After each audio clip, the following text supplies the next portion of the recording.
দাজ্জাল সম্পর্কে। হযরত হুযাইফা রাদিয়াল্লাহু আনহু বর্ণনা করেন, আল্লাহর রাসূল সাল্লাল্লাহু আলাইহি সাল্লাম একদিন বলেন, জাওরায় যুদ্ধ হবে। সাহাবাগণ জিজ্ঞেস করলেন, হে আল্লাহর রাসূল, জাওরা কি? নবীজি সাল্লাল্লাহু আলাইহি সাল্লাম বললেন, পূর্ব দিককার একটি শহর যেটি কয়েকটি নদীর মধ্যখানে অবস্থিত, বর্তমান বাগদাদ। আল্লাহর সৃষ্টিকুলের নিকৃষ্টতম সৃষ্টি ও আমার উম্মতের অত্যাচারী লোকেরা সেখানে বাস করে।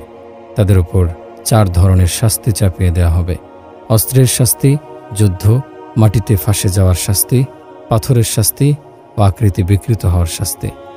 নবীজি সাল্লাল্লাহু আলাইহি সাল্লাম আরও বলেন, যখন সুদানিরা বের হয়ে আসবে এবং আরবদের বেরিয়ে আসার আহ্বান জানাবে, এমনকি আরবরা বাইতুল মুকাদ্দাস কিংবা উর্দুন বর্তমান জর্ডান পৌঁছে যাবে, ঠিক এমন সময় সুফিয়ানি সিরিয়ার বনু কালব গোত্রীয় কুরাইশি শাসক 360 অশ্বারোহীর সঙ্গে নিয়ে বেরিয়ে আসবে। কোনো একটি মাস অতিবাহিত হবে না যাতে বনু কালবের 30,000 মানুষ তার হাতে বায়াত করবে না। সুফিয়ানি একটি বাহিনী ইরাকে প্রেরণ করবে, যার ফলে জাওয়ায় ইরাকে 1 লাখ মানুষ নিহত হবে। তারপর সে দ্রুত গতিতে কুফা নগরীর দিকে অগ্রসর হবে এবং কুফা নগরী লুণ্ঠন করবে। এমন সময় পূর্ব দিক খোরাসান থেকে সালাহ আত্মপ্রকাশ করবে, যাকে বনু তামিমের শুআইব ইবনু সালেহ নামক এক ব্যক্তি হাঁকিয়ে নিয়ে আসবে। এই লোকটি সুফিয়ানি সৈন্যদের হাত থেকে কুফার বন্দীদের ছাড়িয়ে আনবে এবং সুফিয়ানির সৈন্যদের হত্যা করবে। অতঃপর সুফিয়ানির সর্বশেষ বাহিনী মদিনার দিকে বের হবে এবং সেখানে 3 দিন পর্যন্ত লুটপাট ও হত্যাযজ্ঞ চালিয়ে মক্কার দিকে রওনা হবে। তারা যখন বায়দা নামক স্থানে পৌঁছবে, তখন আল্লাহ তাআলা জিবরাইল আলাইহিস সালামকে পাঠিয়ে বলবেন, হে জিবরাইল, তাদের শাস্তি দাও।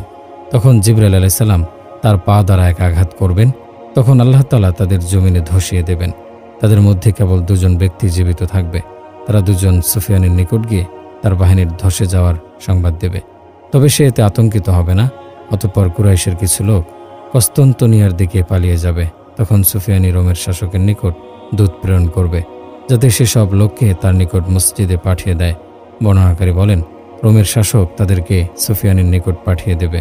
অতঃপর সে দামেস্কের প্রবেশ পথে তাদের কতল করবে। হুযাইফা রাদিয়াল্লাহু আনহু বলেন, এমনকি সে এক নারীকে নিয়ে দামেস্কের মসজিদের মজলিসে প্রদক্ষিণ করবে এবং এক পর্যায়ে সেই নারী এমত অবস্থায় সুফিয়ানের কোলে বসবে, যখন সে মসজিদের মেহরাবে উপবিষ্ট থাকবে। তখন মুসল্লিদের এক লোক দাঁড়িয়ে বলবে, তোমাদের ধ্বংস হোক, তোমরা কি ঈমান আনয়নের পর আল্লাহর সঙ্গে কুফরি করছ? নিশ্চয়ই এটা বৈধ নয়। এ কথা শুনে সে দাঁড়িয়ে দামেস্কের মসজিদেই তাকে কতল করবে। এই প্রতিবাদে যারা তার সঙ্গ দিয়েছে তাদেরও হত্যা করবে। তখন আকাশ হতে একজন ঘোষক ঘোষণা করবে যে, লোক সকল, আল্লাহ তাআলা তোমাদের ওপর থেকে অত্যাচারী মুনাফিক তাদের অনুসারী ও অনুগতদের মুদরে সমাপ্তি ঘটিয়েছেন। সর্বোত্তম উম্মত মুহাম্মদ সাল্লাল্লাহু আলাইহি সাল্লামের উম্মতকে পৃথিবীর অভিভাবকত্ব দান করেছেন। সুতরাং তোমরা মন চায় তার সঙ্গে শামিল হয়ে যাও। নিশ্চয়ই সে মাহদী, তার নাম আহমদ ইবনে আবদুল্লাহ। হুযাইফা রাদিয়াল্লাহু আনহু বলেন, এই কথা শুনে ইমরান ইবনুল হুসাইন আল বুজাই রাখি দাঁড়িয়ে বললেন, হে আল্লাহর রাসূল, আমরা তাকে কিভাবে চিনব? তখন রাসূল সাল্লাল্লাহু আলাইহি সাল্লাম বললেন, সে আমার সন্তানদের মধ্য হতে হবে। বনি ইসরায়েলের লোকদের ন্যায় সে হবে মধ্যম গড়নের। তার গায়ে থাকবে সুতি কাপড়ের 2টি আবা, আর তার গায়ের রং হবে উজ্জ্বল তারকারাজির ন্যায়। তার ডান গালে থাকবে কালো তেল। তার বয়স হবে 40-এর ঘরে। এই সংবাদ শুনে সিরিয়া ও তার পার্শ্ববর্তী এলাকার আবদাসেরা বের হয়ে আসবে। মিশরের সম্ভ্রান্ত লোকজন এবং ইরাক ও তার পার্শ্ববর্তী এলাকার আসায়েবগণও বের হয়ে আসবে। তারা সকলে মক্কায় আগমন করবে এবং জমজম কূপ ও মাকামে ইব্রাহিমের মধ্যবর্তী স্থানে তার হাতে বায়াত হবে। অতঃপর ইমাম মাহদী শামের দিকে রওনা হবেন। তার সামনে থাকবেন জিবরাইল আলাইহিস সালাম এবং পেছনে থাকবেন মিকাইল আলাইহিস সালাম। তার প্রকাশে আসমানবাসী, জমিনবাসী, পাখি, হিংস্র প্রাণী এবং সমুদ্রের মৎস্যকুলও আনন্দ প্রকাশ করবে। তার রাজ্যে পানি আসবে এবং নদীসমূহ প্রবাহিত হবে। উল্লেখ্য যে ইতিপূর্বে পুরো পৃথিবীতে পানি শূন্যতা দেখা দেবে। জমিন হতে দ্বিগুণ শস্য উৎপাদিত হবে। ভূগর্ভের রত্নভাণ্ডার উত্তোলন করা হবে।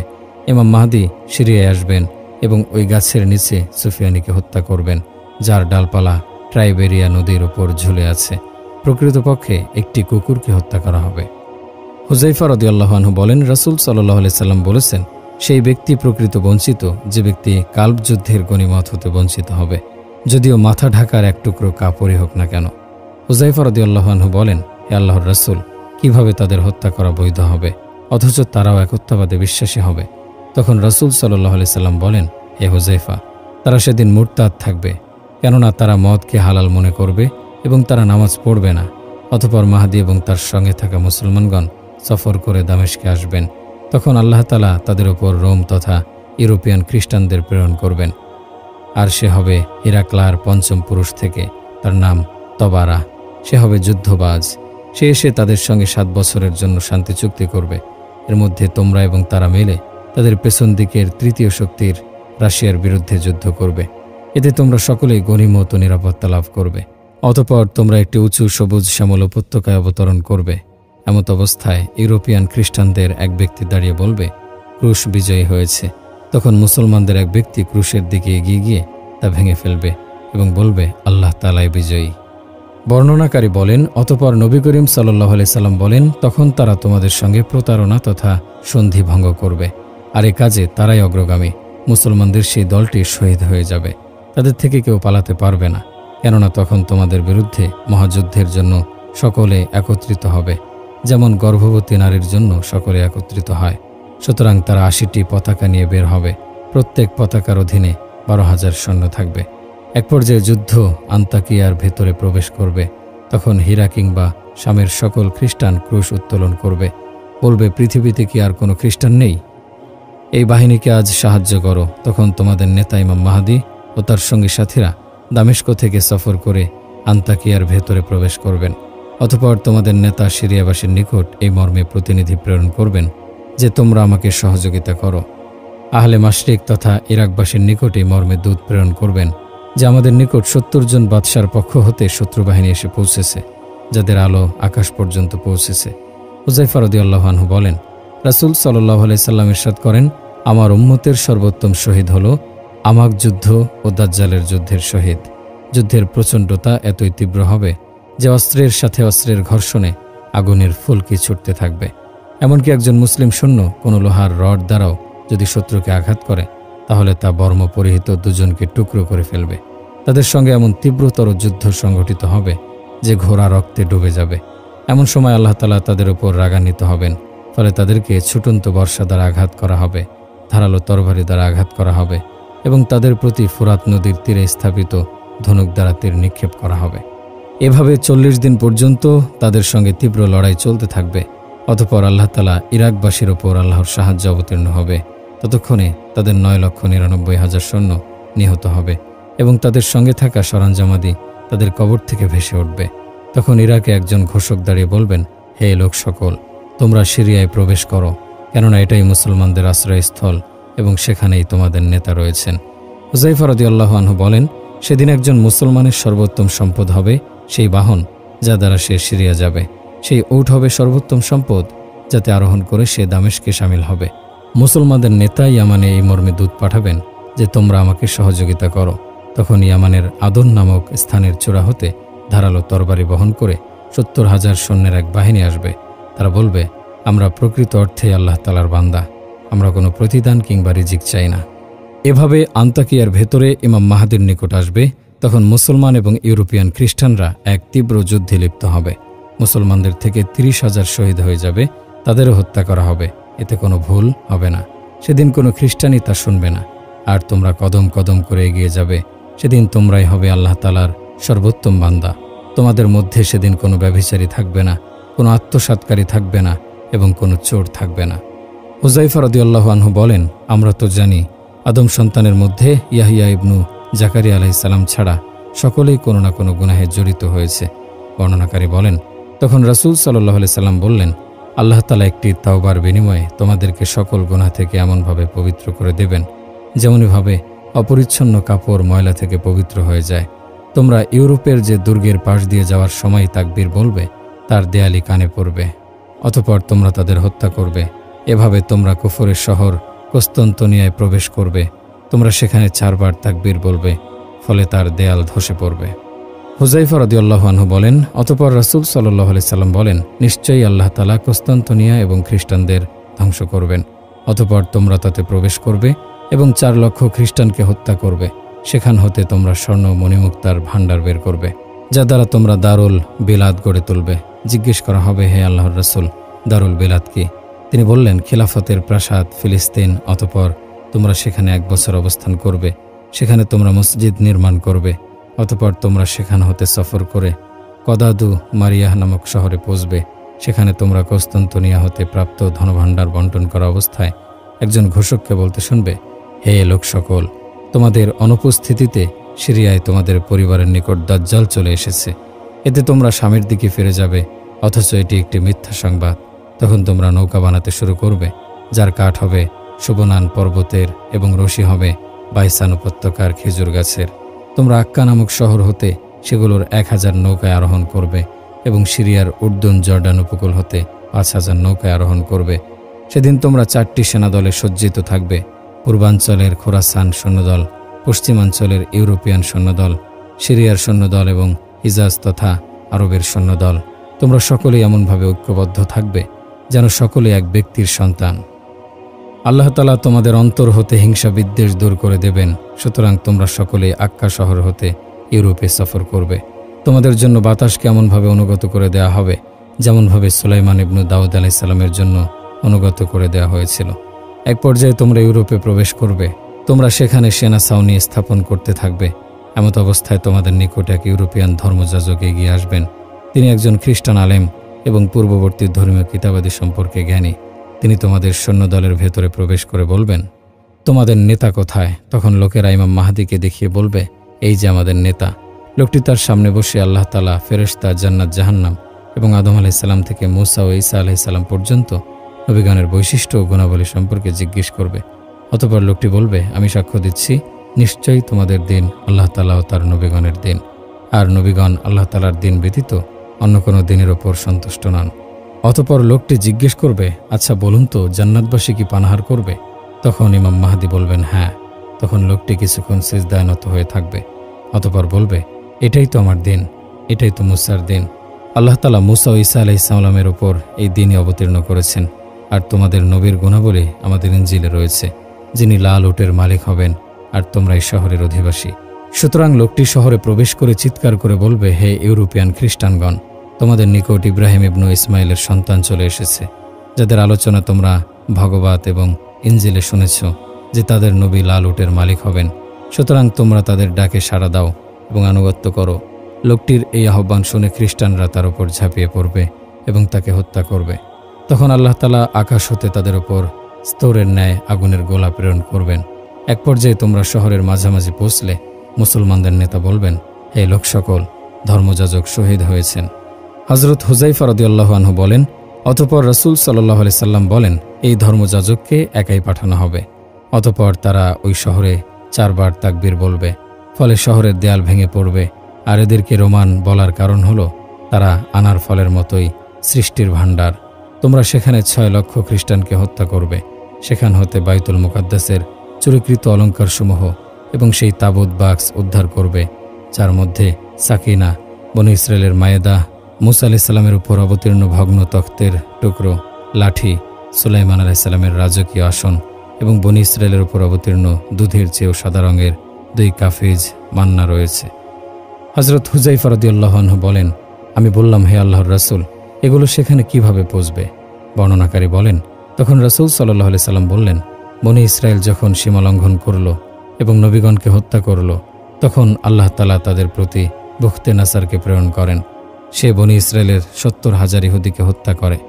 অতঃপর আল্লাহ তাআলা তাদের প্রতি দয়া করেন এবং পারস্য তথা বর্তমান ইরানের এক মুমিন বাদশার নিকট এ মর্মে ওহী প্রেরণ করেন যে, তুমি আমার বনী ইসরায়েলের বান্দাদের প্রতি সফর করো এবং তাদেরকে বুখতে নাসাস থেকে রক্ষা করো। সেই বাদশাহ সেখানে গিয়ে বনী ইসরায়েলকে রক্ষা করেন এবং তাদেরকে বাইতুল মুকাদ্দাসে ফিরিয়ে দেন। নবীজি বলেন, তারা বাইতুল মুকাদ্দাসে এসে 40 বছর আল্লাহর আনুগত্য করে। অতঃপর তারা আবার অবাধ্যতা শুরু করে। আর এ কথাই আল্লাহ তাআলা পবিত্র কোরআনে বর্ণনা করেন, ওয়াইন উদ্তুম উদনা, অর্থাৎ যদি তোমরা পুনরায় পাপ কর্ম করো তাহলে আমিও তোমাদের ওপর পুনরায় আযাব চাপিয়ে দেব। সুতরাং তারা পুনরায় অবাধ্যতা করে, ফলে তাদের ওপর খ্রিস্টান বাদশাহ তয়ালিশকে চাপিয়ে দেওয়া হয়। সে তাদের বন্দী করে এবং বাইতুল মুকাদ্দাসের অলঙ্কারাদি ও তাবু ইত্যাদি নিয়ে যায়। সুতরাং এই মুসলিম বাহিনী এসব সেখান থেকে বের করে বাইতুল মুকাদ্দাসে ফিরিয়ে দেবে। অতঃপর তোমরা সেখান হতে সফর করে কাতে নামক শহরে আসবে। শহরটি এমন এক সমুদ্রের তীরে অবস্থিত যেই সমুদ্রে নৌকা চলে না। জিজ্ঞেস করা হলো, হে আল্লাহর রাসূল, কেন সেখানে নৌকা চলে না? নবীজি বললেন, কেননা এর কোনো তলদেশ নেই, তখনকার যুগে যার গভীরতা নির্ণয় হয়নি। আর এই সমুদ্রের যেসব উপসাগর তোমরা দেখতে পাও, সেগুলোকে আল্লাহ তাআলা আদম সন্তানের জন্য উপকারী করেছেন। সেগুলোর তলদেশ রয়েছে, তাই সেগুলোতে নৌকা চলে। হযরত হুযায়ফা রাদিয়াল্লাহু আনহু বলেন, তখন আব্দুল্লাহ ইবনে সালাম বললেন, যিনি আপনাকে সত্য নবী বানিয়েছেন তার কসম করে বলছি, নিশ্চয়ই এই শহরের ব্যাপারে তাওরাতে রয়েছে এর দৈর্ঘ্য 1000 মাইল, আর ইনজিলের নাম ফারউন অথবা করবুন, এর দৈর্ঘ্য 1000 মাইল এবং প্রস্থ 500 মাইল। রাসূল সাল্লাল্লাহু আলাইহি সাল্লাম বলেন, এর 6300টি প্রবেশদ্বার রয়েছে। প্রত্যেক প্রবেশদ্বার দিয়ে 1 লক্ষ সৈন্য বের হবে। অতঃপর তারা 4 বার তাকবীর বলবে, এতে তার প্রাচীর ধসে পড়বে। সেখান থেকে তারা প্রচুর গনিমত লাভ করবে। তোমরা সেখানে 7 বছর অবস্থান করবে। অতঃপর তোমরা সেখান থেকে বাইতুল মুকাদ্দাসে গমন করবে। তখন তোমাদের নিকটই সংবাদ পৌঁছবে যে দাজ্জাল ইস্পাহানের ইহুদিদের থেকে আত্মপ্রকাশ করেছে। তার একটি চক্ষু রক্ত মিশ্রিত এবং অপর চক্ষুটি যেন জন্ম থেকেই নেই। সে আকাশ হতে পাখি ধরবে। সে 3টি চিৎকার দেবে, যা পূর্ব পশ্চিমের সকল মানুষ শ্রবণ করবে। সে এমন একটি গাধার ওপর সাওয়ার হবে, যার এক কান হতে অপর কান পর্যন্ত দূরত্ব 40 গজ। তার উভয় কানের নিচে এমন 70,000 ইহুদি ছায়া গ্রহণ করবে, যাদের মাথায় ইহুদিদের নির্ধারিত টুপি থাকবে। জুমার দিন যখন ফজরের সময় হবে এবং ইকামত দেওয়া হবে, তখন ইমাম মাহদী তাকিয়ে দেখবেন ঈসা ইবনে মারিয়াম আলাইহিস সালাম 2টো কাপড় পরিধান করে আকাশ হতে অবতরণ করেছেন, যেন তার মাথার চুল হতে পানি টপকাচ্ছে। তখন আবু হুরায়রা রাদিয়াল্লাহু আনহু বললেন, আমি যখন তার নিকট যাব তখন তার সঙ্গে কোলাকুলি করব। তখন রাসূল সাল্লাল্লাহু আলাইহি সাল্লাম বললেন, হে আবু হুরায়রা, তার তখনকার প্রকাশ হওয়া প্রথমবার প্রকাশের মতো হবে না। তার উপর মৃত্যুর ন্যায় প্রভাব ঢেলে দেওয়া হবে। তিনি লোকজনকে জান্নাতের স্তরসমূহের সুসংবাদ দেবেন। ইমাম মাহদী তাকে বলবেন, আপনি লোকেদের ইমামতি করুন। ঈসা আলাইহিস সালাম তাকে বলবেন, আপনার জন্যই নামাজ দাঁড়িয়েছে। অতঃপর ঈসা আলাইহিস সালাম ইমাম মাহদীর পেছনে নামাজ আদায় করবেন। ইমাম মাহদী ও দাজ্জাল সম্পর্কে 2য় পর্ব। হযরত হুযায়ফা রাদিয়াল্লাহু আনহু বলেন, রাসূল সাল্লাল্লাহু আলাইহি সাল্লাম ইরশাদ করেন, সফল সেই উম্মত যার শুরুতে রয়েছি আমি এবং শেষে রয়েছে ঈসা আলাইহিস সালাম। তিনি আরও বলেন, দাজ্জাল আগমন করবে আর তার সঙ্গে থাকবে ঝর্ণাসমূহ ও ফলফলাদি। সে আকাশকে আদেশ করবে বৃষ্টি বর্ষণ করতে, ফলে আকাশ বৃষ্টি বর্ষণ করবে। সে জমিনকে আদেশ করবে ফসল ফলাতে, ফলে জমিন ফসল ফলাবে। তার সঙ্গে থাকবে সারিদের পাহাড়, যেখানে ঘিয়ের ঝর্ণা প্রবাহিত হবে। তার ফিতনাসমূহের একটি হলো, সে এমন এক গ্রাম্য লোকের পাশে অতিবাহিত হবে যার মাতাপিতা ইন্তেকাল করেছে। দাজ্জাল তাকে বলবে, আচ্ছা, আমি যদি তোমার পিতামাতাকে পুনরায় জীবিত করে দেই, তাহলে কি তুমি স্বীকার করে নেবে যে আমি তোমার রব? লোকটি বলবে, অবশ্যই। নবীজি বলেন, তখন সে 2 শয়তানকে তার বাবা মায়ের আকৃতি ধারণ করতে বলবে। ফলে একজন তার বাবার আকৃতি ধারণ করবে এবং অন্যজন তার মায়ের আকৃতি ধারণ করে বলবে, হে আমার বৎস, তুমি তার অনুসরণ করো, সে তোমার রব। দাজ্জাল মক্কা মদিনা ও বাইতুল মুকাদ্দাস ছাড়া গোটা পৃথিবী ভ্রমণ করবে। ঈসা ইবনে মারিয়াম তাকে ফিলিস্তিনের লৌদ নামক শহরে হত্যা করবে। নবীজি বলেন, তখন ইয়াজুজ মাজুজ প্রকাশ হবে। তখন আল্লাহ তাআলা ঈসা আলাইহিস সালামের প্রতি তার প্রতিপালকের পক্ষ হতে সালাম জানিয়ে এই মর্মে ওহী প্রেরণ করবেন যে, আপনি আমার বান্দাদের নিয়ে তুর পাহাড়ে আশ্রয় গ্রহণ করুন। এক পর্যায়ে ঈসা আলাইহিস সালাম বাইতুল মুকাদ্দাসে প্রতিনিধি প্রেরণ করবেন। তারা ফিরে এসে বলবেন, ইয়াজুজ মাজুজের আধিক্যের কারণে মাটি দেখা যাচ্ছে না। তখন ঈসা আলাইহিস সালাম আকাশের দিকে 2 হাত উঠাবেন। তার সঙ্গে সঙ্গে সকল মুমিন হাত উঠাবে। তিনি আল্লাহ তাআলার নিকট নিরাপত্তার দোয়া করবেন। ফলে আল্লাহ তাআলা মুমিনদের নিরাপত্তা দেবেন এবং ইয়াজুজ মাজুজের প্রতি নাগাফ নামক এক প্রকার পোকা প্রেরণ করবেন। পোকাগুলো তাদের নাক দিয়ে মস্তিষ্কে প্রবেশ করবে। ফলে সকল ইয়াজুজ মাজুজ মৃত্যুবরণ করবে। নবীজি বলেন, অতঃপর আল্লাহ তাআলা তাদের উপর বৃষ্টি বর্ষণ করবেন। 40 দিন পর্যন্ত তুমুল বৃষ্টি হবে। ফলে তাদের লাশগুলো সমুদ্রে ডুবিয়ে দেবেন। অতঃপর ঈসা আলাইহিস সালাম এবং সকল মুমিন বাইতুল মুকাদ্দাসে ফিরে আসবেন। তখন ধোঁয়া প্রকাশ পাবে। বর্ণনাকারী বলেন, আমি বললাম, হে আল্লাহর রাসূল, ধোঁয়ার নিদর্শন কি? তিনি বললেন, তার 3টি চিৎকার শোনা যাবে এবং পূর্ব থেকে পশ্চিম দিগন্ত ধোঁয়ায় ছেয়ে যাবে। এতে সকল মুমিনের সর্দি হবে আর কাফেররা নেশাগ্রস্তের ন্যায় হয়ে যাবে। এই ধোঁয়া তাদের নাক, কান, মুখ এবং পশ্চাৎ দেশে প্রবেশ করবে। পূর্ব ও পশ্চিম দিগন্তে ভূমিধস হবে। আরব ভূখণ্ডে ভূমিধস হবে। দাব্বাহ বের হবে। বর্ণনাকারী বলেন, আমি বললাম, হে আল্লাহর রাসূল, দাব্বাহ কি? তিনি বললেন, পশম ও পালক বিশিষ্ট ঘাট মাইল জুড়ে বিস্তৃত প্রাণী। কোনো অন্বেষণকারী তাকে পাবে না এবং কোনো পলায়নকারী তার থেকে পলায়ন করতে পারবে না। মানুষকে মুমিন ও কাফের হিসেবে চিহ্নিত করবে সুতরাং সে মুমিনের কপাল উজ্জ্বল নক্ষত্রের ন্যায় ঝলমলে রেখে যাবে এবং তার দুই চোখের মাঝামাঝি স্থানে মুমিন লিখে দেবে, আর কাফেরের দুই চোখের মাঝখানে কালো চিহ্ন এঁকে দেবে এবং কাফের লিখে দেবে। অতপর আদন সাগর হতে আগুন প্রকাশ পাবে, যা লোকজনকে হাসর মাঠের দিকে তাড়িয়ে নেবে। সূর্য পশ্চিম দিক হতে উদয় হবে, সেই রাতের দৈর্ঘ্য হবে 3 রাত্রির সমান, আর তা কেবল একত্ববাদী কোরআনের অনুসারীরাই অনুধাবন করতে পারবে, কেননা তারা সেই রাতে নামাজে দাঁড়াবে এবং কোরআন তেলাওয়াত করতে থাকবে, পুরো রাত তেলাওয়াত করবে। অতঃপর তারা বলবে, রাত খুব দ্রুত শেষ হয়ে গেল।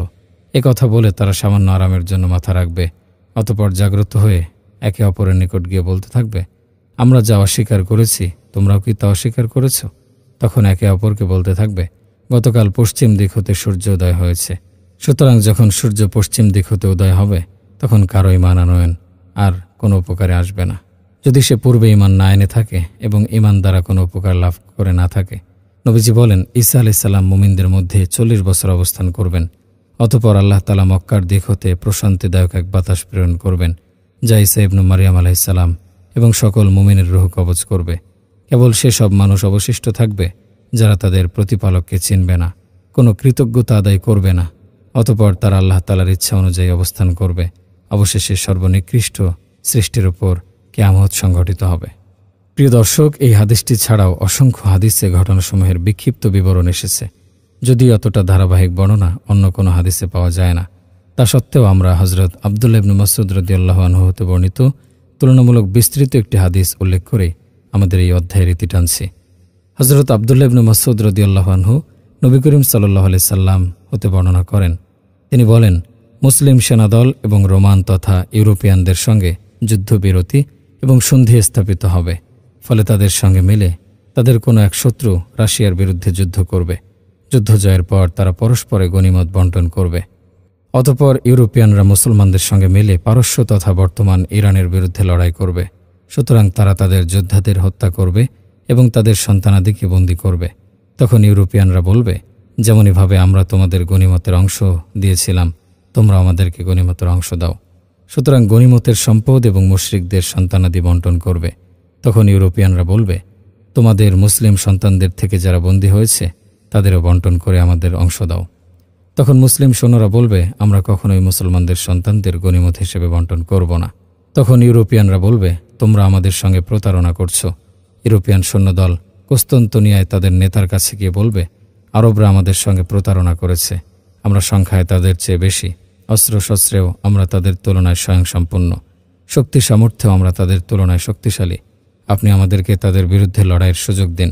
তখন কুস্তান্তনিয়ায় অবস্থানরত তাদের নেতা বলবে, আমি তাদের সঙ্গে প্রতারণা করব না, কেননা দীর্ঘ সময় তারা আমাদের ওপর বিজয়ী ছিল। তখন ইউরোপিয়ান সৈন্যদল এসব বিষয়ে তাদের ইউরোপিয়ান লিডারকে জানাবে।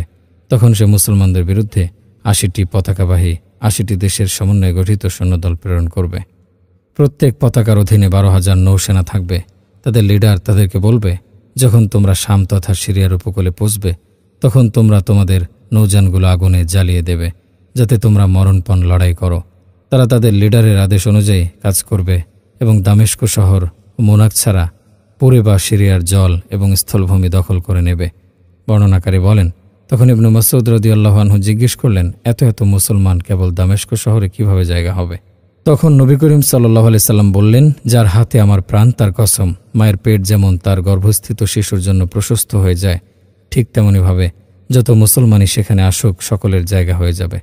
বর্ণনাকারী বলেন, তখন ইবনে মাসউদ রাদিয়াল্লাহু আনহু জিজ্ঞেস করলেন, আল্লাহর নবী, মুনাক কি? তখন নবীজি বললেন, সিরিয়ার হিমস শহরের নিকটস্থ নদীর উপকূলে দণ্ডায়মান একটি পাহাড়, নদীটির নাম আরনাত।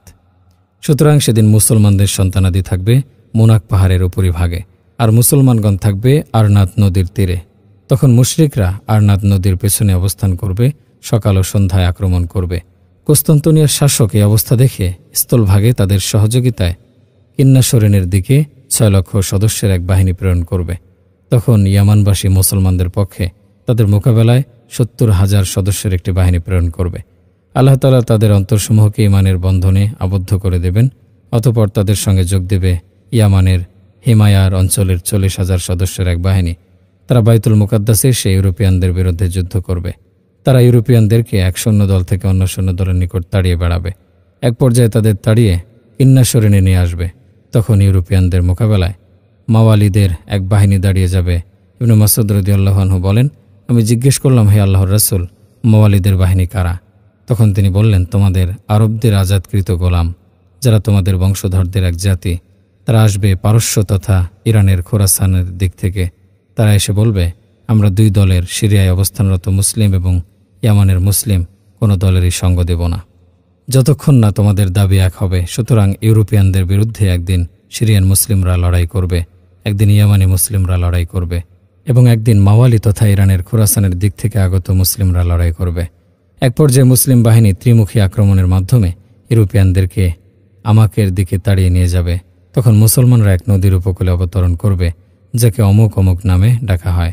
মুসলমান এবং মুশরিকরা যে নদীর উপকূলে যুদ্ধে লিপ্ত হবে তার নাম হলো রকবা, আর এটা হলো ব্ল্যাক সিস বা কৃষ্ণ সাগর, যা বর্তমানে তুরস্কের উত্তর দিকে অবস্থিত। সেখানে উভয় বাহিনী লড়াই করতে থাকবে। উভয় বাহিনীর ওপর থেকে আল্লাহ তাআলার সাহায্য উঠিয়ে নেবেন এবং তাদের ওপর ধৈর্য ঢেলে দেবেন।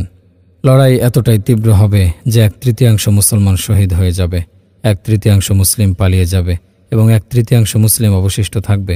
এই যুদ্ধে যে 1/3 শহীদ হবে তাদের এক একজন বদরের 10 জন শহীদের সমান মর্যাদা লাভ করবে। বদরের একজন শহীদ 70 জনের জন্য সুপারিশ করবে, আর এই যুদ্ধের একজন শহীদ 700 জনের জন্য সুপারিশ করবে। আর যে 1/3 পালিয়ে যাবে তারা 3 ভাগে ভাগ হবে। এক ভাগ ইউরোপিয়ানদের সঙ্গে মিলে যাবে এবং বলবে, আল্লাহ তাআলার নিকট যদি এই দিনের প্রয়োজনীয়তা থাকত তাহলে অবশ্যই তিনি তাদের সাহায্য করতেন। তারা হলো বাহারা, তান্নাউখ, তৈজিম এবং সুলাইম গোত্রের আরব মুসলমান। অন্য এক ভাগ বলবে, আমাদের পূর্বপুরুষদের আবাসস্থলী উত্তম, সেখানে ইউরোপিয়ানরা আমাদের কখনো খুঁজে পাবে না। চলো আমরা প্রত্যঞ্চলে চলে যাই, তারা হলো গ্রাম্য আরব মুসলমান। আর অপর ভাগ বলবে, প্রত্যেক বস্তু তার নামের মতোই আচরণ করে, আর শাম তার নামের মতোই দুর্ভাগ্যপূর্ণ। সুতরাং চলো আমরা ইরাক, ইয়ামান ও হিজাজে আরব ভূখণ্ড ফিরে যাই, যেখানে আমরা ইউরোপিয়ানদের ভয় করব না। আর যে 1/3 অবশিষ্ট থাকবে তারা একে অপরের নিকট যাবে এবং আল্লাহ আল্লাহ জিকির করতে থাকবে। তারা নিজেদের মধ্যকার আঞ্চলিকত্ব ও গোড়ামি ত্যাগ করে আহ্বান করবে। তারা বলবে, তোমাদের দাবি এক করো এবং তোমাদের দুশমনের বিরুদ্ধে লড়াই করো। তোমরা যতক্ষণ পর্যন্ত আঞ্চলিকতা ও গোড়ামি পরিত্যাগ না করবে ততক্ষণ তোমাদের সাহায্য করা হবে না। তখন তারা সকলে ঐক্যবদ্ধ হবে এবং দুশমনের বিরুদ্ধে লড়াই করতে করতে শহীদ হওয়া ভাইদের সাথে মিলিত হতে বায়াত হবে। ইউরোপিয়ানরা যখন কিছু মুসলিমকে তাদের সঙ্গে যোগ দিতে, কিছু সংখ্যককে শহীদ হতে এবং মুসলমানদের সংখ্যা স্বল্পতা দেখবে, তখন তাদের মধ্য হতে একজন পতাকা হাতে দাঁড়াবে, যার উপরিভাগে ক্রুশ রয়েছে। সে ঘোষণা করবে, ক্রুশ বিজয়ী হয়েছে, ক্রুশ বিজয়ী হয়েছে। তখন মুসলমানদের মধ্য হতে একজন পতাকা হাতে দাঁড়িয়ে ঘোষণা করবে, আল্লাহর সৈন্যদল বিজয়ী হয়েছে, বরং আল্লাহর সৈন্যদল ও সহযোগিতা বিজয়ী হয়েছে। তখন আল্লাহ তাআলা কাফেরদের ক্রুশ বিজয়ী হওয়ার বক্তব্যের কারণে তাদের উপর রাগান্বিত হয়ে বলবেন, হে জিব্রাইল, আমার বান্দাদের সাহায্য করো। তখন জিব্রাইল আলাইহিস সালাম 1,00,000 ফেরেশতার বাহিনী নিয়ে অবতরণ করবেন, আর আল্লাহ তাআলা মুমিনদের ওপর তার সাহায্য এবং কাফেরদের ওপর গজব অবতীর্ণ করবেন। তখন উভয় বাহিনী তুমুল যুদ্ধ করবে। এক পর্যায়ে মুসলমানরা ইউরোপে প্রবেশ করবে এবং আম্মুরিয়া, যদিও বর্তমান ইসরায়েলে আম্মুরিয়া নামক একটি স্থান আছে, কিন্তু এখানে তুরস্কের একটি শহর উদ্দেশ্য, কেননা ইসরায়েল ইউরোপের অংশ নয়, নামক শহরে উপনীত হবে, যার সীমান্তে প্রচুর সংখ্যক লোকজন জমায়েত থাকবে। তাদের দেখে মুসলমানরা বলবে, ইউরোপিয়ানদের চেয়ে অধিক জনসংখ্যা আর কোথাও দেখিনি, আমরা কতজনের বিরুদ্ধে লড়াই করব। আর তাদের অধিকাংশকেই দেখছি এই শহরের উপকণ্ঠে এবং শহরে অবস্থান করছে। তখন সেখানে অবস্থিত ইউরোপিয়ানরা বলবে, আমাদেরকে এই শর্তে নিরাপত্তা দাও যে আমরা তোমাদেরকে ট্যাক্স প্রদান করব। সুতরাং তারা মুসলমানদের নিকট থেকে নিজেদের জন্য এবং সকল ইউরোপিয়ানদের জন্য ট্যাক্সের বিনিময়ে নিরাপত্তা গ্রহণ করবে। অতঃপর আশেপাশে অবস্থিত তাদের লোকজন সেখানে জমায়েত হবে। তখন তারা বলবে, হে আরববাসী, তোমাদের অনুপস্থিতিতে দাজ্জাল তোমাদের বাড়িঘরে প্রবেশ করেছে, অথচ সংবাদটি মিথ্যা। সুতরাং তোমাদের কেউ যদি সেখানে উপস্থিত থাকে তাহলে সে যেন তার হাতে থাকা গনিমতের কোনো কিছুই ফেলে না দেয়, কেননা সেসব গনিমত পরবর্তী যুদ্ধসমূহে তোমাদের শক্তির উপকরণ হবে। এই সংবাদ পেয়ে তারা সেখান থেকে বের হয়ে আসবে, কিন্তু তারা এসে দেখবে সংবাদটি মিথ্যা। এই সুযোগে ইউরোপিয়ানরা সেখানে অবস্থিত অবশিষ্ট আরবদের উপর হামলা করবে এবং তাদের সকলকে হত্যা করবে। এমনকি ইউরোপে একজন আরব নারী পুরুষ অবশিষ্ট থাকবে না, এমনকি আরবদের কোনো সন্তানকেও তারা জীবিত রাখবে না।